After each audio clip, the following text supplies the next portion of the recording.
Start करें। रवि भाई start कर दिया? रवि भाई निकल रहा मुंह से। सुरेश भाई चलो कर देना स्टार्ट। सुरेश भाई डन।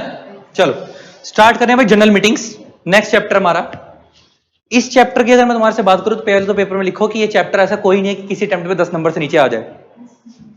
10 नंबर से नीचे पेपर में आता ही नहीं है। इस चैप्टर से इंस्टीट्यूट को बहुत ज्यादा प्यार है, भले वो कोई भी इंस्टीट्यूट हो, सीए सीएस सीएम में सारे इंस्टीट्यूट ही इसको 8 से 10 नंबर के लपेटे में लेते ही हैं इस चैप्टर को।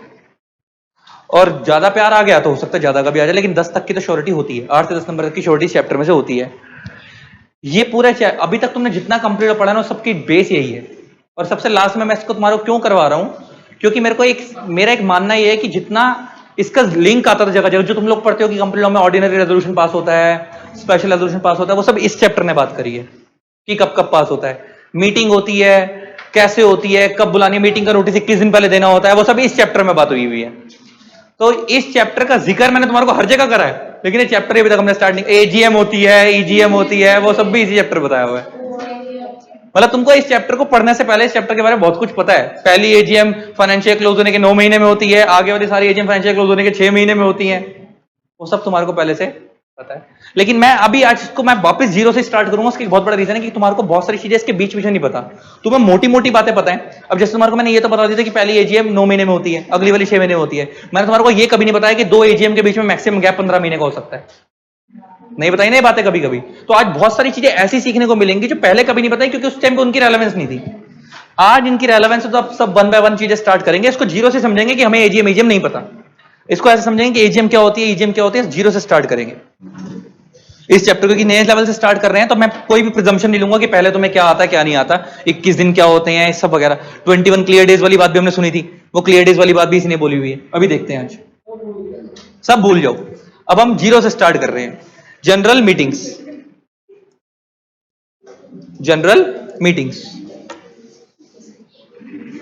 पढ़ो है। क्या चाहती है जिंदगी से? चलो भाई यार, एक को चुप करो दूसरी शुरू हो जाती है। ये पीछे से दिक्कत क्यों नहीं आती? लड़कों से क्यों नहीं आती दिक्कत? नहीं फिर भी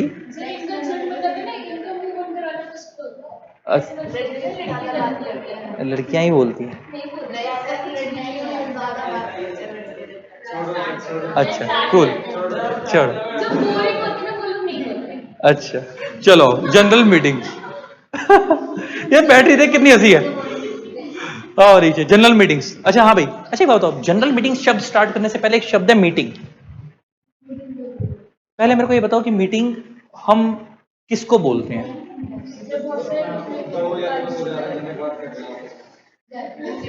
वेरी नाइस। 2 या 2 से ज्यादा बंदे अगर एक जगह पे इकट्ठे होते हैं, असेंबल होते हैं, तो उसे हम मीटिंग बोलते हैं। अच्छा एक बात बताओ, गली पे खड़े होकर शाम का 2 लड़के खंबे के बाहर खड़े हैं, आज यार शाम को मिलते हैं, दैट इज ऑल्सो मीटिंग। उनका प्लान चल रहा है, अभी कितने बजे आएगी वो? 8 बजे आएगी, उसकी ट्यूशन के बाहर चलना है ना? That is also meeting. वो भी क्या है? मीटिंग ही है। उनका अपना मीटिंग है, आज रात को मीटिंग रखते हैं, कल का ये प्लान है। होता है कई बार बोलते हैं, दैट इज ऑल्सो मीटिंग। इसका मीटिंग एक चीज तो क्लियर है कि कम से कम 2 बंदे इन्वॉल्व होते हैं मीटिंग में। हमसे कितने बंदे इन्वॉल्व होते हैं? 2। मैं शीशे के आगे बैठ जाऊं, आज रात को ये करूंगा, मैं अपनी फेवरेट हूं, वो वाला काम नहीं चलेगा, ठीक है ना? तो वो दैट इज नॉट मीटिंग। लेकिन लॉ कहता है मैं अपनी फेवरेट हूं वाला कंसेप्ट चलता है। अभी वो यहाँ भी एक्सेप्शन पढ़ा रहा हूं, इसलिए ज्यादा हंसो मत। अभी एक्सेप्शन कराने जाऊंगा जिसके अंदर अगर 2 बंदे नहीं आए और 1 बंदा भी आया तो मीटिंग वैलिड है। अभी हम कुछ एक्सेप्शंस पढ़ेंगे जहां पे 1 बंदे की भी मीटिंग मान ली जाएगी, वो एनसीएलटी कराता है, उसे हम बोलते हैं 1 मैन कोरम। 1 मैन कोरम अभी पढ़ेंगे वो क्या चीज है। कोरम का मतलब होता है minimum number of members required to hold a meeting, कि एक मीटिंग कराने के लिए कम से कम इतने बंदे चाहिए, लिमिट बताई हुई है। और लॉ में एक्सेप्शन में पढ़ाएगा भी वो तुम्हारे को कि 1 बंदा भी क्या करवा सकता है? मीटिंग करवा सकता है। इसका मैंने तुम्हारे को स्टार्ट कैसे करा कि नॉर्मली मीटिंग 2 बंदों से होती है, लेकिन कभी कभार 1 बंदा मीटिंग करवा सकता है। लेकिन एक चीज तो क्लियर है, मेरे को एक चीज क्लियर कर दो, क्या लॉ के अंदर ये 2 बंदे खंबे पे खड़े होकर रात को बात कर रहे हैं, क्या ये मीटिंग मानी जाएगी? लॉ में हमारे कंपनी लॉ के अकॉर्डिंग मीटिंग वो होगी जो कोई लॉफुल बिजनेस ट्रांजैक्ट करने के लिए प्रॉपर ऑर्गेनाइज वे में करवाई जाएगी। कोई लॉफुल बिजनेस ट्रांजैक्ट करने के लिए ऑर्गेनाइज वे में करवाई जाएगी, हम उसी को मीटिंग बोलेंगे लॉ के अंदर। ये नहीं कि कोई भी मीटिंग मानी जाएगी लॉ के अंदर, सारी मीटिंग नहीं है। एक चीज ये, उसके बाद हम पढ़ रहे हैं जनरल मीटिंग्स। तो जनरल मीटिंग्स किसकी होती हैं? शेयर होल्डर्स की। किसकी होती हैं? शेयर होल्डर्स की। और जनरल मीटिंग्स दो तरीके की होती हैं। एक होती है AGM, annual general meeting, AGM, और एक होती है ईजीएम, एक्स्ट्रा ऑर्डिनरी। यार एक तो चुप हो जाए यार, ये कौन है? मीटिंग्स ईजीएम, डिस्टर्बिंग एलिमेंट है ना। एजीएम और ईजीएम। अच्छा इसी सुनना, तुमने कुछ गवारों को कभी फेसबुक पे लिखते हुए देखा? 6 months anniversary, 2 months anniversary, 1 month anniversary. तुम्हें लगता है वो सही है? एनिवर्सरी शब्द किससे बना है? एनुअल से। और वो क्या लिख देते हैं? 1 महीने का 1 साल, 6 महीने का 1 साल।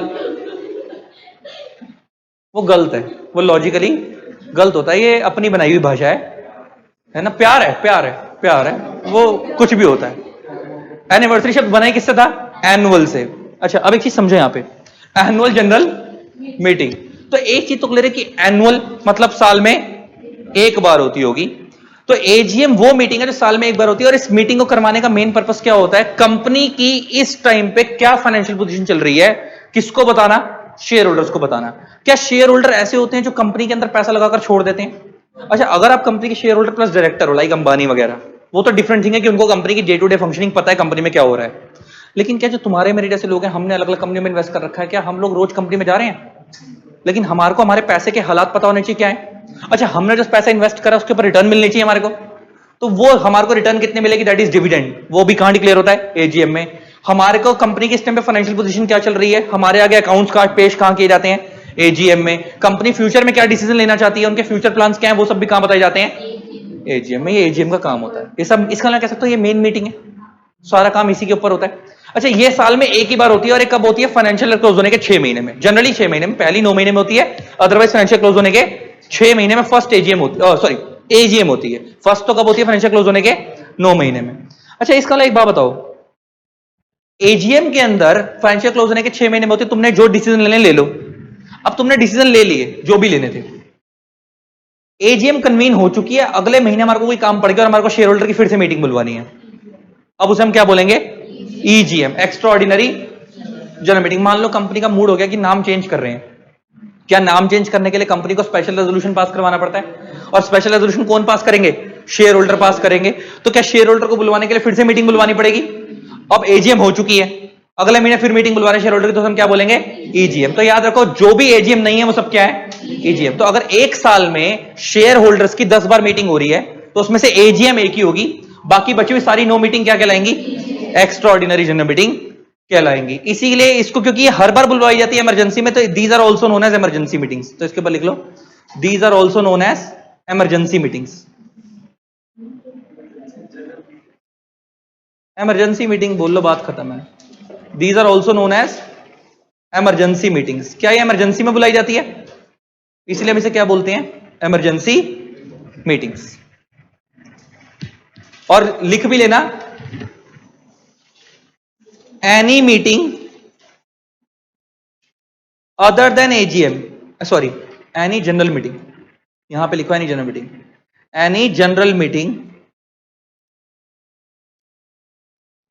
other than AGM, other than AGM will be called as EGM, will be called as EGM। जो AGM नहीं है वो क्या है? EGM। बात खत्म। कोई भी जनरल मीटिंग जो AGM नहीं है वो क्या है? EGM। और मीटिंग जनरली 2 या 2 से ज्यादा बंदों के लिए होती है, लेकिन हमने एक्सेप्शन अभी हम पढ़ेंगे जहां पे एक बंदा भी मीटिंग करवा सकता है।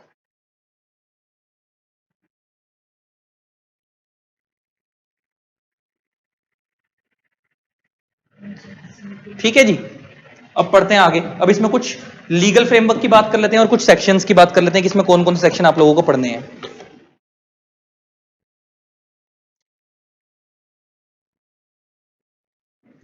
लिखो, पहले ये लिख रहे हो?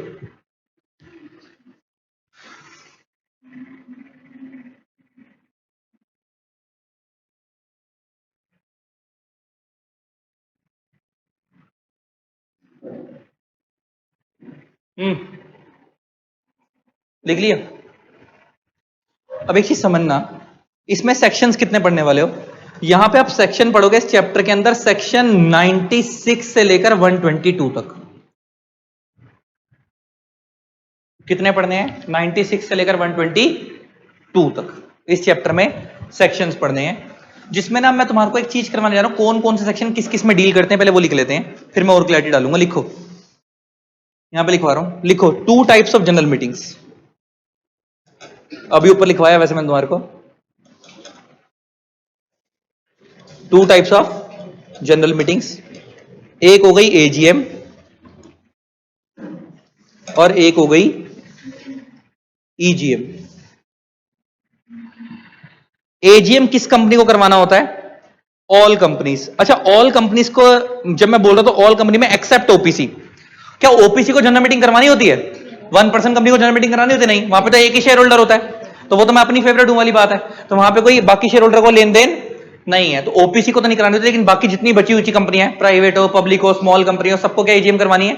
करवानी है। ईजीएम किसको करवानी है? इनको भी ऑल कंपनीज। यहां पे भी लिखो ऑल कंपनीज, ऑल कंपनीज। तो एजीएम भी सारी कंपनीज को करवानी है और ईजीएम भी सारी कंपनीज को करवानी है। लेकिन आगे देखो, एजीएम में सेक्शन कौन कौन से लगेंगे और ईजीएम में सेक्शन कौन कौन से लगेंगे, हम उसके बारे में पढ़ते हैं। लिखो, एजीएम में सेक्शन लगेगा 96, 97 और 99, और ईजीएम के अंदर जो सेक्शन लगेंगे वो लिखो, लगेंगे सेक्शन 100, 98 और 99। सेक्शन 100, 98 और 99। क्या बोला मैंने? कॉमन है, दोनों में कॉमन है। अभी पढ़वाऊंगा वो क्या है।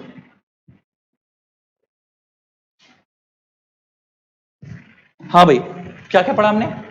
एजीएम के अंदर सेक्शन कौन कौन से लगेंगे? 96, 97, 99। ईजीएम में सेक्शन कौन से लगेंगे? सेक्शन 100, 98। मैंने 100 पहले क्यों लिखा, 98, 99 बाद में क्यों लिखा? इस सीक्वेंस में पढ़ना है, पहले 100 पढ़ेंगे, बाद में 98 पढ़ेंगे, फिर 99 पढ़ेंगे। मतलब लॉ मेकर ने लॉ उल्टा बनाया, मैंने उसको सीधा करा है। मैं 98, 99, 100 नहीं पढ़ना, हमें कैसे पढ़ना है? पहले 100 पढ़ेंगे, फिर 98 पढ़ेंगे, फिर 99 पढ़ेंगे। हम पढ़ेंगे भी इसी सीक्वेंस से, इसलिए मैंने इसी सीक्वेंस से लिखवाया। अब मैं इन सेक्शनों में फर्क बताता हूं क्या है, सुन लो। 96 स्पेसिफिकली एजीएम का सेक्शन है, जो बात यह करता है एजीएम क्या होती है, कैसे होती है, वगैरह वगैरह। उधर से जो सेक्शन 100 है वो स्पेसिफिकली ईजीएम का सेक्शन है, जो ये बताता है ईजीएम क्या होती है, वगैरह वगैरह। अब यहां पे जो 99 है, अगर आपने एजीएम ढंग से नहीं कराई तो उसकी पेनल्टी है, और 99 में अगर वहां पे भी 99 है ना, ईजीएम ढंग से नहीं कह रहे तो उसकी पेनल्टी कहां है? 99 में ही है। 97 और 98 में क्या है? अगर आपकी कंपनी एजीएम ढंग से नहीं करवा पाई और आपकी एजीएम के अंदर 2 बंदे नहीं आ पाए और इमरजेंसी है मीटिंग करवाने के लिए, एजीएम करवानी है, तो एनसीएलटी एक बंदे की मीटिंग भी करवा सकता है, भी बताया था, तो वो 97 में होगी। वो किस में होगी? 97 में। सेम वही, अगर एक बंदे की मीटिंग एनसीएलटी ने ईजीएम की करवानी है तो वो 98 में होगी। तो यहां पे कह सकता हूं कि एक बंदे की जो मीटिंग है वो कैसे होगी? एनसीएलटी करवाएगा, तो एनसीएलटी एजीएम जब करवाएगा सिंगल बंदे से, वैसे तो मीटिंग के लिए 2 बंदे चाहिए, लेकिन अगर एक भी आएगा तो मीटिंग वैलिड हो सकती है कुछ एक्सेप्शनल केसेस में। तो वो मीटिंग कौन कंडक्ट करवाता है? एनसीएलटी कंडक्ट करवाता है। वो किस सेक्शन में करवाएगा? अगर एजीएम है तो 97 में, और अगर ईजीएम है तो 98 में। समझ आ गया? अब तीनों सारे सेक्शंस क्लियर हो गए। सबसे पहले फटाफट बोलो, 96 किसका है? एजीएम का मेन सेक्शन है, जो बताता है कि एजीएम क्या होती है, कैसे होती है। उधर से सेक्शन 100 किस चीज का है? ईजीएम का मेन सेक्शन है, जो बताता है ईजीएम क्या होती है, कैसे होती है। 99 के अंदर दोनों की क्या है? पेनल्टी। वो कॉमन है दोनों के लिए, एजीएम गलत करो, एजीएम नहीं करवाओगे तो पेनल्टी कितनी, एजीएम नहीं कराओगे तो पेनल्टी वगैरह, उसी के बारे में। और 97 में और 98 में क्या क्या है? 97 में अगर कंपनी एजीएम के अंदर अगर पूरा बंदे नहीं आते हैं, एक ही बंदा आ रहा है, कंपनी को लगता है एजीएम करवानी है, और एनसीएलटी के पास रिक्वेस्ट करके सिंगल बंदा भी मीटिंग करवा सकता है, तो किसमें होगी? 97 में। और ईजीएम अगर सिंगल बंदे ही करवानी तो किसमें होगी? 98 में। तो वहां पे कहीं पे लिख भी लो, मैं तुम्हें लिखवा दूं, चलो वो लिखवा दूंगा। पहले यहां पे बाकी लिखो, नीचे लिखो,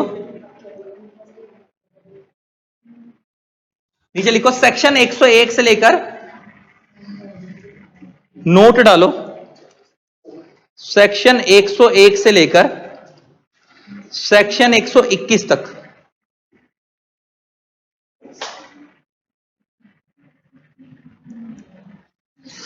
121 सेक्शन 101 से लेकर 121 तक आर एप्लीकेबल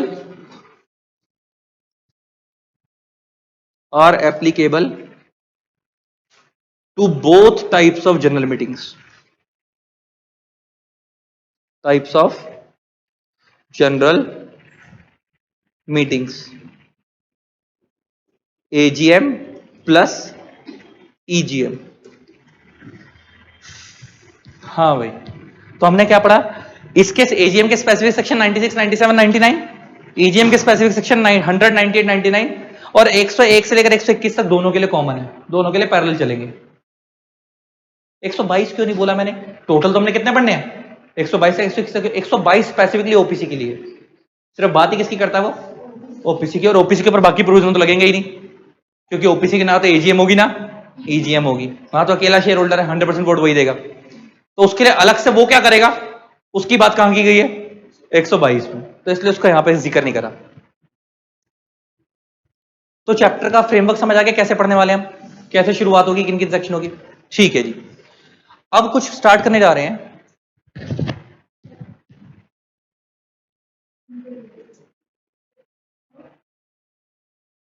भाई बहुत दिक्कत है यार, बहुत दिक्कत है। कभी कभी तो मुझे लगता है हाथ जोड़ दूं मैं। हाँ, नीचे आओ, पढ़े आगे, पढ़ लें। हाँ अच्छा, पढ़ने के लिए बैठी है। अच्छा अच्छा, इनको देख के तो इतने सीरियस बन जाते हैं फिर, जैसे यही पढ़ने बैठे, मैं पढ़ाने नहीं खड़ा यहाँ पे, है ना। अच्छा, नीचे बढ़ते हैं आगे। मेरे को पहले ये बताओ, तुमको मैं ये नहीं याद होगा, मैंने बताया था जनरल मीटिंग में 3 तरीके के रेजोल्यूशन पास होते हैं। आज उनका एनालिसिस करवाने जा रहा हूं। अभी तक मैंने बहुत सारी बातें खोली नहीं थी, उसके अंदर भी उन रेजोल्यूशनों में भी चक्कर है, कलेश है बहुत बड़ा। आज हम सीखेंगे 3 तरीके के रेजोल्यूशन पढ़े थे हमने जनरल मीटिंग में। एक होता है ऑर्डिनरी रेजोल्यूशन,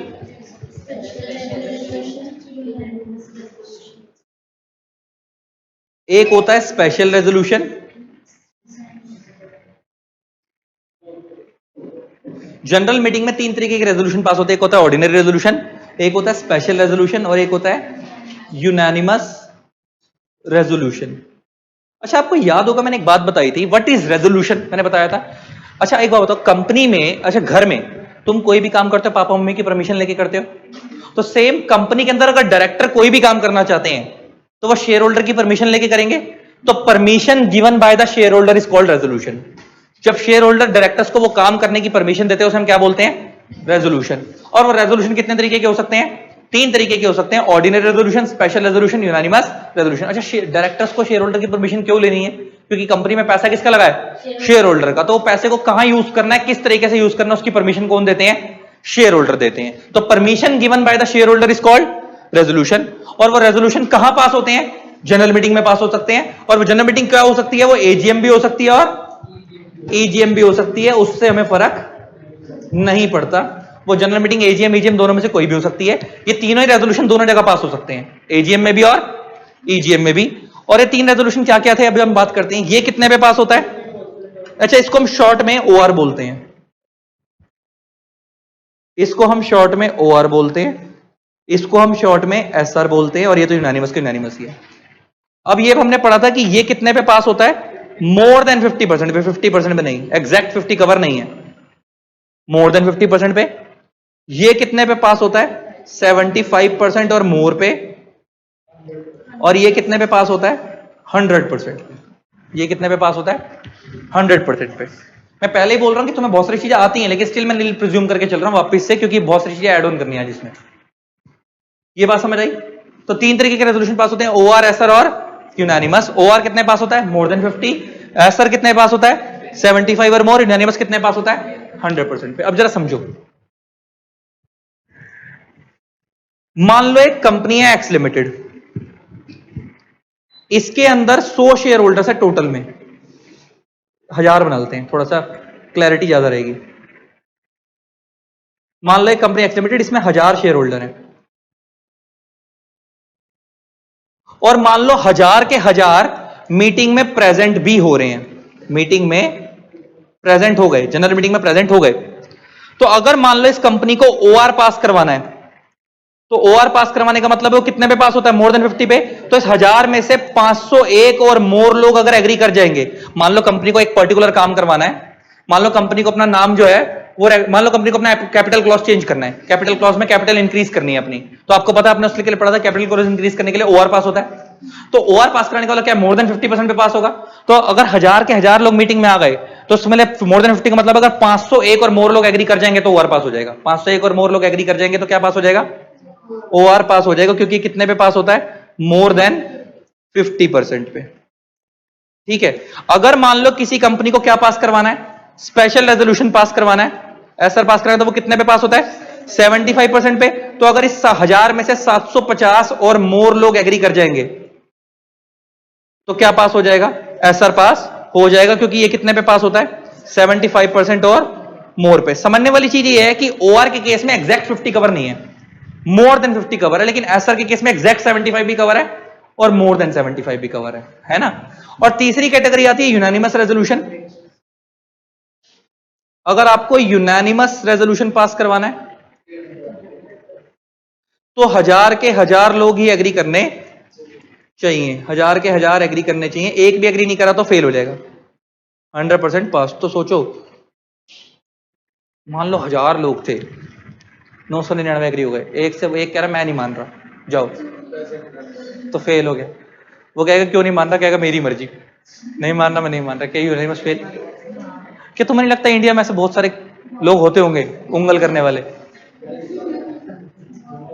क्या करोगे बताओ उनका, चपेट मार के भी नहीं भगा सकते, खुंदक तो बहुत आ रही होगी, मार भी नहीं सकते, है ना। अब जरा देखो 100% पे पास होगा। अब समझो, ये तब ले रहे हैं जब मैं एक प्रिजम्पशन मान के चल रहा था कि 1000 शेयर होल्डर कंपनी में और 1000 के 1000 मीटिंग में भी आए हैं, लेकिन मान लो आउट ऑफ 1000 अगर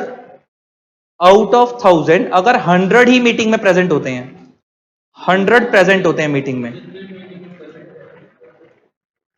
तो अब ओआरएसआर कितने पे पास होगा, 1000 का लेंगे या जितने प्रेजेंट हुए उनका लेंगे, अब जितने प्रेजेंट हुए उनका लेंगे। तो इसका मतलब ये हो गया कि 100 के अंदर ओआर कितने पे पास होगा, 51 और मोर पे। एसआर कितने पे पास होगा, 75 और मोर पे, 75 और मोर, परसेंट नहीं, वैसे परसेंट भी वही बैठेगा वो, 75 और मोर पे। और यूनानिमस कितने पे पास होगा, 100। अब एक और क्लेश इसमें भी, इसमें एक और चीज बना देते हैं,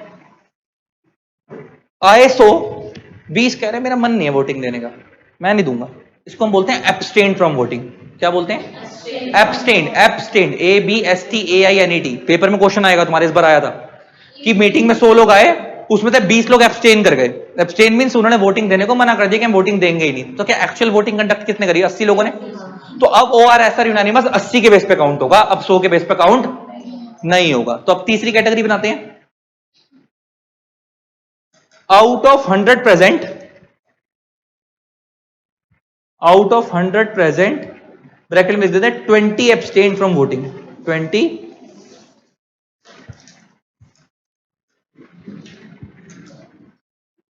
एब्सटेन फ्रॉम वोटिंग। 20 लोगों ने वोटिंग नहीं दी, 20 लोगों ने मतलब वोटिंग में पार्टिसिपेट नहीं करा। वो कोई भी रीजन हो सकता है, किसी को नींद आ रही थी, कोई खाना खा के चला गया, चाय पनीर दाल मखनी बढ़िया थी, स्वाद आया, बस वहीं लगा रहा, अंदर गया ही नहीं वोटिंग देने में। तो जिसको जैसा लगा, 20 लोगों ने वोटिंग नहीं दी, तो कितने बचे, 80। तो इसका मतलब हम 100 माइनस 20 कर देंगे, तो ये हो गया 80। तो अब जो ओआरएसआर यूनानिमस पास होगा वो किसके बेस पे होगा, 80 के बेस पे। तो अगर ओआर पास कराना है तो कितने लोग एग्री होने चाहिए, 41 और मोर एग्री कर जाएंगे तो ओआर पास हो जाएगा। और एसआर पास कराना है तो 60 और मोर, 60 और मोर, क्योंकि 75% पास होना है, 80 का 75% कितना हो गया, 60। मोर एग्री करेंगे तो एसआर, और यूनानिमस पास कराना है तो 80, 80 के 80। समझ आ गई बात। तो समअप हमने क्या समझा कि नॉर्मली हम सबको देखेंगे, अगर सारे मीटिंग में नहीं आ रहे तो जितने आ रहे हैं उनको देखेंगे, फिर आने के बाद ये देखेंगे कितने वोटिंग दे रहे हैं। तो जितने अगर आने के बाद में कुछ ने दी कुछ ने नहीं दी, जितने एक्चुअल में वोट काउंट हुए उन्हीं को देखेंगे, बाकियों को नहीं देखेंगे। जस्ट लाइक गली मोहल्ले के इलेक्शन वाले काम है। गली मोहल्ले में वोटर आईडी कितने लोगों का बना होता है, क्या सारे लोगों की वोटिंग काउंट होती है, जितने देने गए तो उनकी काउंट होती है। अच्छा, देने वक्त भी गए थे, बाहर भटूरे वाले की दुकान थी, छोले भटूरे वाले की, बहुत बढ़िया, वहीं खा के वापस घर आ गए बिना वोट दिए। अब काउंट होगा उनका? घर से तो निकले थे वोट देने, ये जो अंदर डाल के आए वोट प्रॉपर डाल के आए। ये बात तुम्हारे को समझ आ गई? अब समझो आगे। अब हमने ये समझा कि ओआरएस और एमएस पास होता है। अब मैं तुम्हें ना दो चीज समझाने जा रहा हूं, पेपर के लिए बड़ी खतरनाक है। एक शब्द यूज होगा यहां पे बिजनेस, एक शब्द क्या यूज होगा? बिजनेस। बिजनेस का मतलब ये धंधा करने वाला बिजनेस नहीं है। जनरल मीटिंग में हम जो जो मैटर के लिए बिजनेस रेजोल्यूशन पास करवा रहे हैं उसे हम बोलते हैं बिजनेस। मान लो कंपनी जनरल मीटिंग में शेयर होल्डर से परमिशन लेना चाहती है कि हम नाम चेंज करना चाहते हैं, that is business one. Second है कि वो रजिस्टर्ड ऑफिस शिफ्ट करना चाहते हैं, दैट इज बिजनेस टू। समझ आ रहा है बिजनेस किसको बोल रहे हैं यहाँ पे? जनरल मीटिंग में आप जिस पर्टिकुलर मैटर को डिस्कस करके शेयर होल्डर से परमिशन लेना चाहते हो उसे हम क्या बोल रहे हैं? बिजनेस। उसे हम क्या बोल रहे हैं? बिजनेस। पूरे कंपनी लॉ में बिजनेस को दो कैटेगरी में डिवाइड किया गया, एक है ऑर्डिनरी बिजनेस, एक है स्पेशल बिजनेस। ध्यान से सुन लो क्या बोल रहा हूं मैं। ऑर्डिनरी बिजनेस और स्पेशल बिजनेस। लॉ बोलता है जितने भी ऑर्डिनरी बिजनेस हैं उनके लिए हमेशा ओआर पास होगा। बिजनेस अलग चीज है, रेजोल्यूशन अलग चीज है। लॉ कहता है ऑर्डिनरी बिजनेस के लिए हमेशा ओआर पास होगा, लेकिन स्पेशल बिजनेस के लिए ओआर भी पास हो सकता है, एसआर भी पास हो सकता है। इसीलिए मैंने क्या, कंफ्यूजन ना हो जाए, लोग रट लेते हैं ऑर्डिनरी बिजनेस के लिए ओआर, स्पेशल बिजनेस के लिए एसआर। ऐसा नहीं है। क्या बोला मैंने? ऑर्डिनरी बिजनेस के लिए हमेशा ओआर पास होगा, स्पेशल बिजनेस के लिए एसआर भी पास हो सकता है, ओआर भी पास हो सकता है। अब समझो, पूरे कंपनी लॉ में चार लिस्ट बताई हुई है, चार बिजनेस बताए हुए हैं जो कि ऑर्डिनरी है। ऑर्डिनरी का मतलब है रूटीन वर्क है, क्या हर साल होते होंगे। लॉ कहता है ये चार ऑर्डिनरी बिजनेस हैं, बाकी जितने भी बिजनेस सब स्पेशल हैं। तो क्या हमारे को बाकी सारे याद करने की जरूरत है? सिर्फ चार ऑर्डिनरी पकड़ लो दिमाग में, बाकी जो बच गए वो सब क्या है? स्पेशल बिजनेस है। समझ आ गई बात? तो हम चार ऑर्डिनरी रट लेते हैं, ये चार काम क्या होंगे? ऑर्डिनरी होंगे, और इन चार के लिए हमेशा क्या पास होगा? ओआर पास होगा। जितने बचे हुए काम है सबके लिए क्या पास होगा? नहीं, बचे हुए ऐसा नहीं पास होगा, बचे हुए सब क्या ट्रीट होंगे? स्पेशल बिजनेस ट्रीट होंगे, उनके लिए ओआर भी पास हो सकता है, एसआर भी पास हो सकता है। अब लिखो types of business. Types of businesses discuss in the general meeting. Discuss in the, लिखना है ऊपर वाला।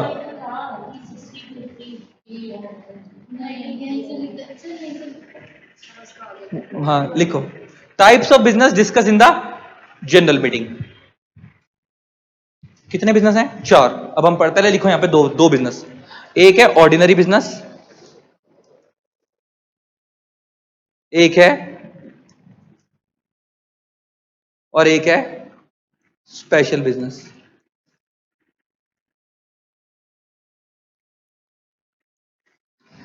Types of businesses discuss in the general meeting. General meeting में दो तरीके के बिजनेस डिस्कस होते हैं, एक होता है ऑर्डिनरी बिजनेस और दूसरा कौन सा होता है?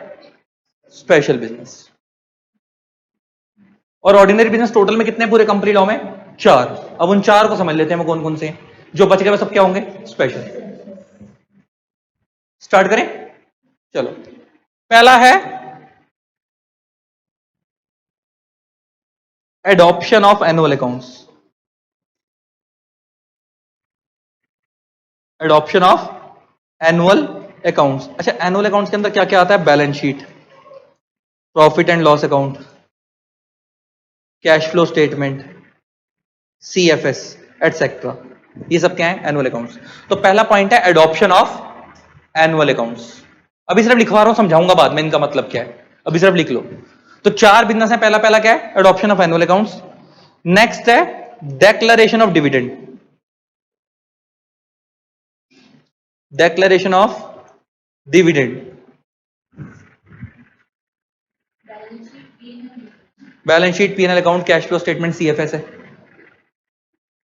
एटसेट्रा। पहला है एडॉप्शन ऑफ एनुअल अकाउंट्स, दूसरा है डेक्लरेशन ऑफ डिविडेंड, तीसरा है appointment of directors in place of retiring. Appointment of directors in place of retiring. Appointment of directors in place of retiring.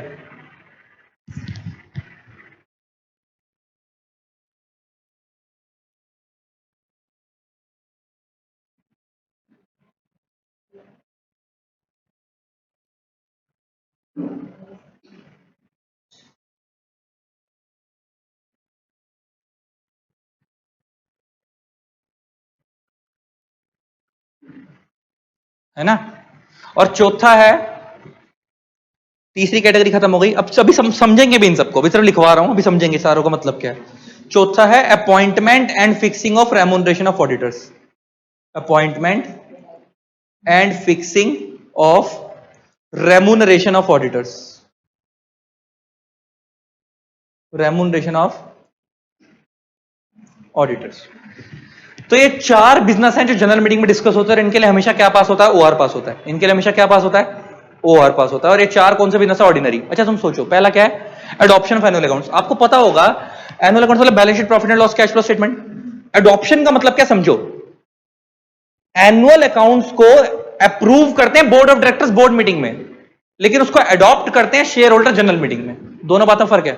Directors ने अकाउंट्स को बनाया, अपने पास से अप्रूव करके भेज दिया, अब फाइनलाइज करके कि ये ओके है या नहीं है, उसको अडॉप्ट कौन करेंगे, शेयर होल्डर। कहां पे, जनरल मीटिंग। अगर उनको लगता है अकाउंट्स ओके है तो वो और पास कर देंगे, उनको लगेगा अकाउंट्स ओके नहीं है तो एक्शन लेंगे। किसके अगेंस्ट, डायरेक्टर के अगेंस्ट। बात समझ आ रही है।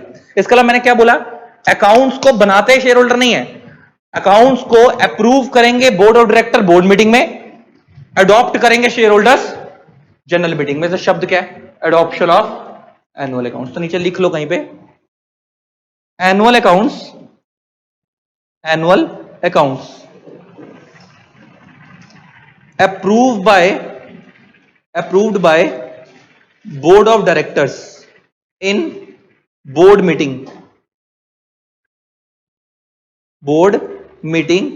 by passing board resolution, by passing board resolution।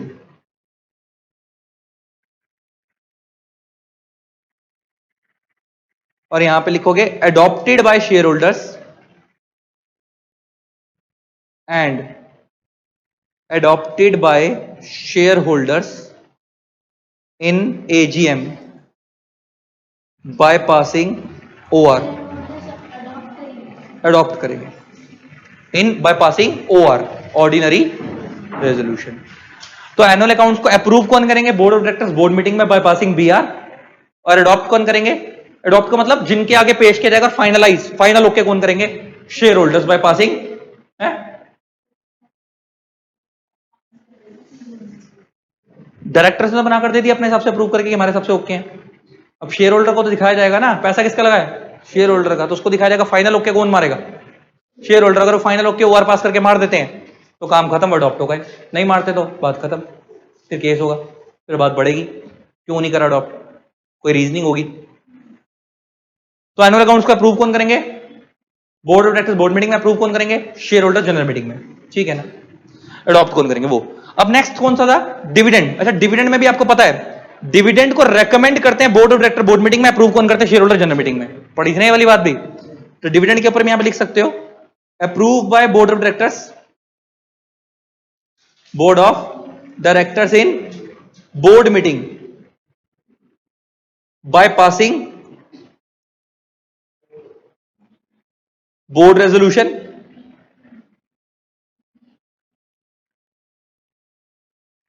and approved by shareholders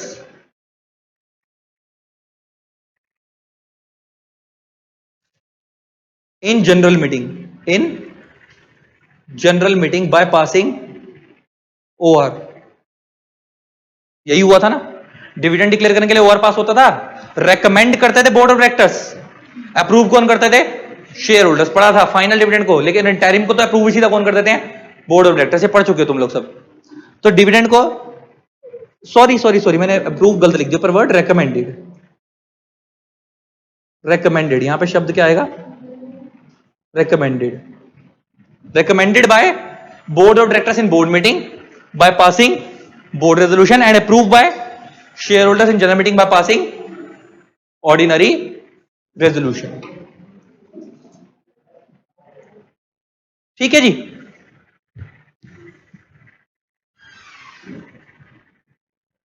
ठीक है, वापिस ऊपर चलें।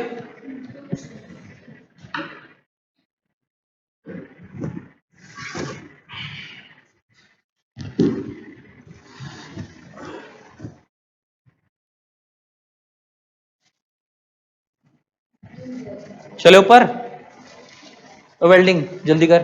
और कोई रह गया? पीछे वालों ने लिख लिया सबने? ठीक।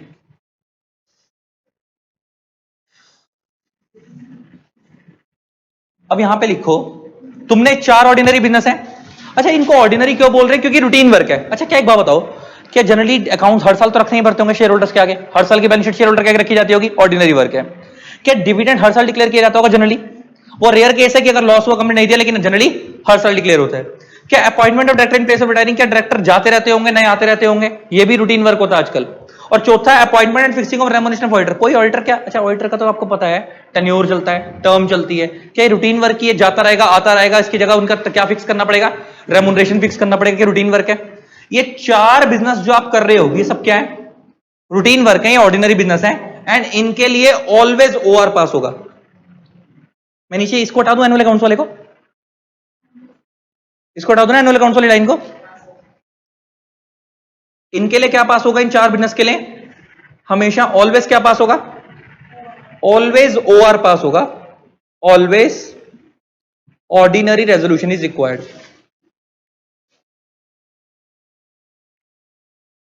इन 4 बिजनेस के लिए हमेशा क्या पास होगा? ओआर पास होगा। अच्छा, तुम ऑडिटर पढ़ चुके हो ना? ऑडिटर बने, ऑडिटर अपॉइंट करने के लिए क्या पास होता था? ओआर पास होता था। डिविडेंड वाला पढ़ चुके, वहां पे भी क्या पास होता था? ओआर। अकाउंट्स अडॉप्ट करने के लिए भी ओआर, और डायरेक्टर अपॉइंट करने के लिए भी ओआर। लेकिन फर्क समझो, पता क्या है? देखो, नॉर्मल डायरेक्टर के लिए ऑर्डिनरी रूटीन नहीं है। देखो, appointment of director in place of retiring, मतलब कोई डायरेक्टर रिटायर हुआ, 3-4 साल के लिए अपॉइंट किया था, उसकी जगह पे आ रहा है, दैट इज ऑर्डिनरी वर्क। किसी को रिमूव कर रहे हो, उसकी जगह पे लेके आ रहे हो, तो फिर वो ऑर्डिनरी बिजनेस नहीं है, फिर वो स्पेशल बिजनेस है। क्यों? क्योंकि यहां पे सिर्फ रिटायरिंग वाले की जगह पे नया आ रहा है तो ऑर्डिनरी है, रिमूवल वाले की जगह पे नया आ रहा है तो ऑर्डिनरी नहीं है। क्योंकि removal is not in ordinary task, वो ऑर्डिनरी नहीं है ना, वो तो आए दिन नहीं होगा, वो तो कभी कभार होगा जब गलत काम होगा। समझ आ रही है? और नीचे क्या है? अपॉइंटमेंट फिक्सिंग और रेम्युनरेशन ऑफ ऑडिटर्स। लेकिन यहाँ पे ऐसा लिखा है रिटायरिंग वाले की जगह पे आ रहा है या कुछ भी? ये अपॉइंटमेंट कभी भी हो, हमेशा ऑर्डिनरी है। भले रिमूवल वाले की जगह पे हो, रिटायरिंग वाले की जगह पे हो, नॉर्मल भी हो, ये हमेशा ही क्या है? ऑर्डिनरी। शब्दों को पकड़ रहे हो क्या है? ठीक है, ऊपर आते हैं। अच्छा, ये क्या था? Ordinary business. यहां लिख लो, any business other than ordinary business will be called as special business. बात खत्म हो गई ना? बात ही खत्म हो गई, सिंपल फंडा। Any business other than ordinary business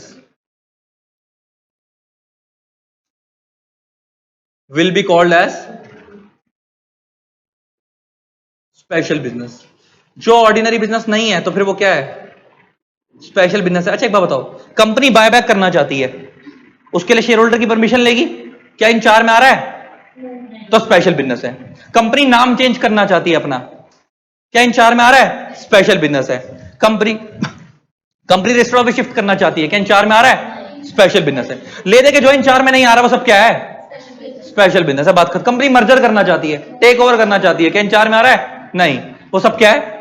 special business है। तो ले दे के जो इन 4 में नहीं आ रहा वो सब बचे हुए क्या है? स्पेशल बिजनेस है। अब एक चीज लिखो, एक नोट डालो कहीं पे, जो तुम्हारे को मैं बता रहा था, लिखो फॉर ऑर्डिनरी बिजनेस, एक नोट डालो,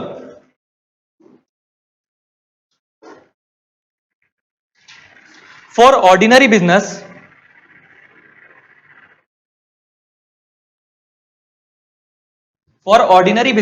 always ordinary resolution is required. For ordinary business always ordinary resolution is required to be passed. For ordinary business always ordinary resolution is required to be passed in the general meeting.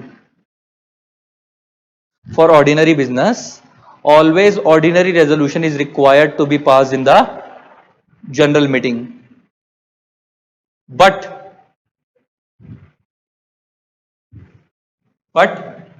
for special businesses,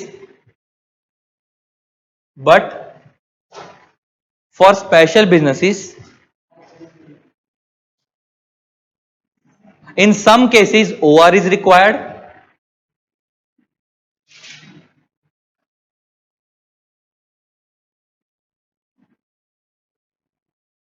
and in some cases SR is required.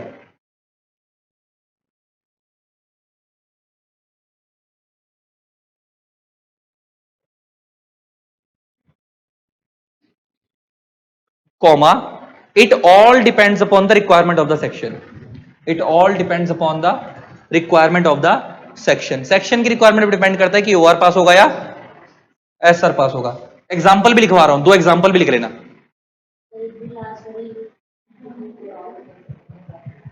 It all depends upon the requirement of the section.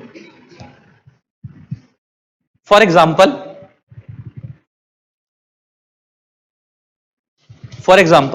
Reduction of share capital under section 66। For example, reduction of share capital under section 66. Reduction, decrease, reduction. For example, reduction of share capital under section 66 is a special business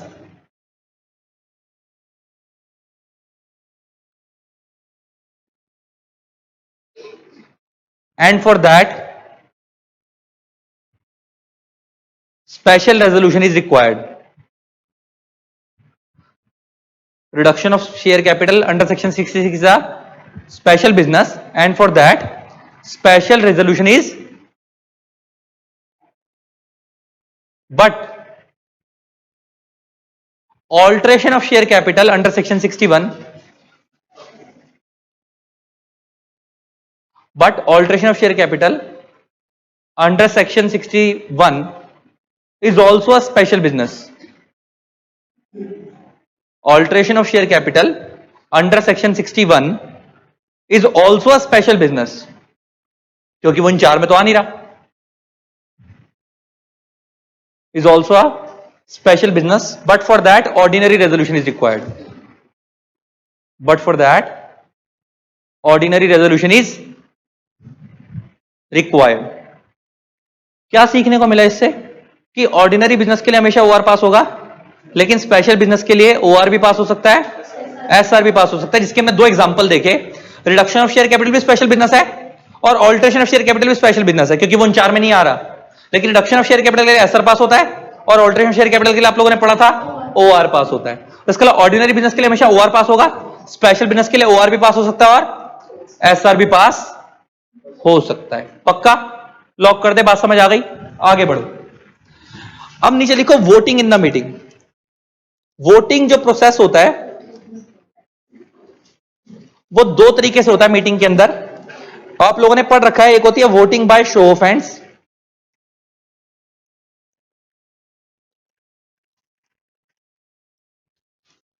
resolution कैसे pass होगा? Voting देके। और voting कैसे होती है meeting में? 2 तरीके से, एक होती है शो ऑफ हैंड से और एक होती है वोटिंग बाय पोल, और एक होती है voting by poll. Show of hands का मतलब होता है 1 man is equal to 1 vote, 1 man is equal to 1 vote. And poll का मतलब होता है 1 share is equal to 1 vote.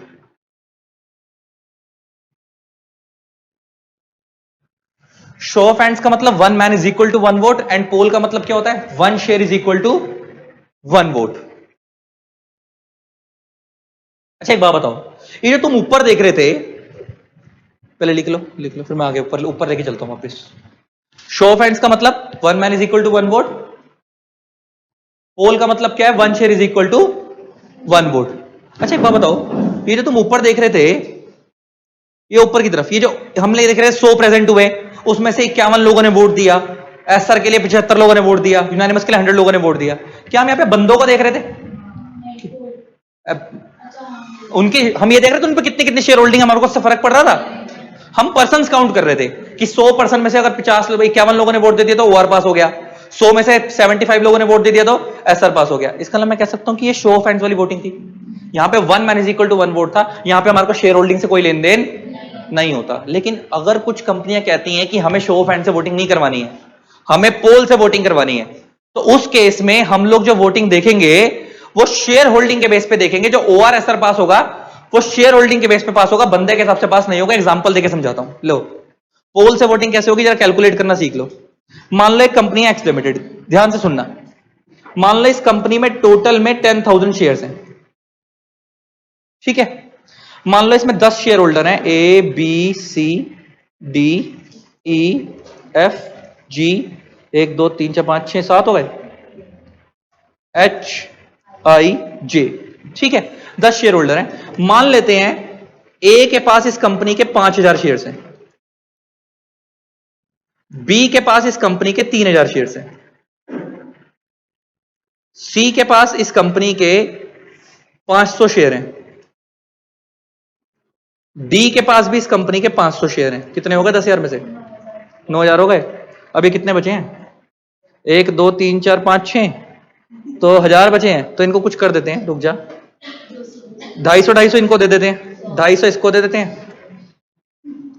250 इसको दे देते हैं। कितने हो गए? 500 और गए। सबको 125 बांट देते हैं। 125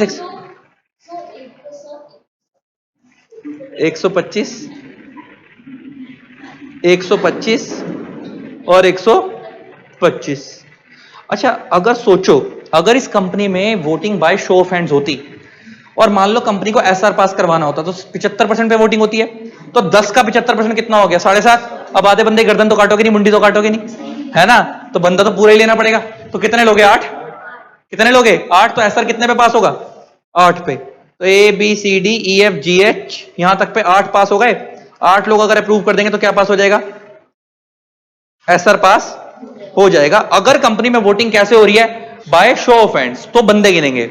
मगर मान लो कंपनी कहती है हमें वोटिंग शो ऑफ हैंड से करानी है, पोल से करानी है, तो 1 share is equal to 1 vote होगा। तो मैं कह सकता हूं कि अगर 2 लोग भी वोट दे दें तो इन पे 8000 वोट है, इन पे 8000 शेयर है ना, 8000 शेयर का 8000 वोट। तो इनका मतलब इनके पास मैं कह सकता हूं 10,000 में से इन्होंने 80% की वोटिंग कर दी, तो 2 बंदों की कंसेंट पे एसआर पास हो गया, बात खत्म, बाकियों का लेन देन ही नहीं है, बैठो घर में। समझ आ गई बात? इसका मतलब 2 बंदों की कंसेंट भी क्या हो गया? एसआर पास हो गया। ये चीज, अच्छी चीजें मैंने तुम्हारे को पहले नहीं बताई ना कभी, इतनी खोल खोल के। क्यों नहीं बताई? क्योंकि उसका उस टाइम पे जिक्र नहीं था, या बताई भी तो कभी मेरे को याद नहीं, मगर उसका इतना जिक्र था नहीं। लेकिन अब यहां पे इस चैप्टर में हर चीज की क्लैरिटी देनी पड़ेगी। एसआर और की चीज क्लियर हो गई। इसका मतलब पोल में हम क्या देख रहे हैं? शेयर। इसका मतलब मैं अकेला बंदा ही अगर 10,000 में 7,500 शेयर होल्ड करके बैठा, मैं अकेला भी बोल दूं एसआर पास, तो पास, बाकी सब बैठो चुपचाप, है ना, बात खत्म। इसका मतलब डिपेंड करता हूं कंपनी वोटिंग किस पे करा रही है, शो ऑफ हैंड्स पे या पोल पे। अभी हम इस चैप्टर में पढ़ेंगे कि पोल से वोटिंग कब हो सकती है और शो ऑफ हैंड्स से कब हो सकती है। पोल कंपनी करना, अच्छा 90% कंपनीज क्या वोटिंग पोल से कराना प्रेफर करती होंगी? उसमें बंदे की औकात पता लगती है। क्या मुकेश अंबानी रिलायंस में वोटिंग शो ऑफ हैंड से करवाएगा? मुकेश अंबानी 1000 करोड़ रुपए के शेयर है, मान लो मैंने भी रिलायंस का एक शेयर खरीद रखा स्टॉक मार्केट से। अगर Mukesh Ambani show off hand से वोटिंग करवा दे तो मुकेश अंबानी की उतनी औकात है जितनी मेरी है, मैं भी एक ही वोट दूंगा, अंबानी भी। वो क्या आएगा? तेरे मेरे फर्क कहां है? फर्क कहां आएगा? जब पोल से होगी। तो मैं तो दूर दूर तक दिन दिखूंगा अगर पोल से हो गई तो। बात समझ आती है ना? फिर तो जो अंबानी है वो अंबानी ही है। बात समझ आ गई है? तो ले दे के सीधी सी बात यह है कि वोटिंग कितने तरीके से होगी? 2 से शो ऑफ हैंड्स और पोल। और ऊपर हमने क्या समझा? कितने तरीके के बिजनेस डिस्कस होंगे मीटिंग के अंदर? 2, ऑर्डिनरी और स्पेशल। ऑर्डिनरी बिजनेस के लिए हमेशा क्या पास होगा? ओआर। स्पेशल बिजनेस के लिए ओआर भी पास हो सकता है, एसआर पास हो सकता है, depends upon the requirement of the section. और ये कैसे वोटिंग होती है हमने सीख लिया। आज की क्लास में यहीं तक रखते हैं। जनरल मीटिंग का बेस बन गया तुम्हारा। अगली क्लास से डिटेल में बात करेंगे।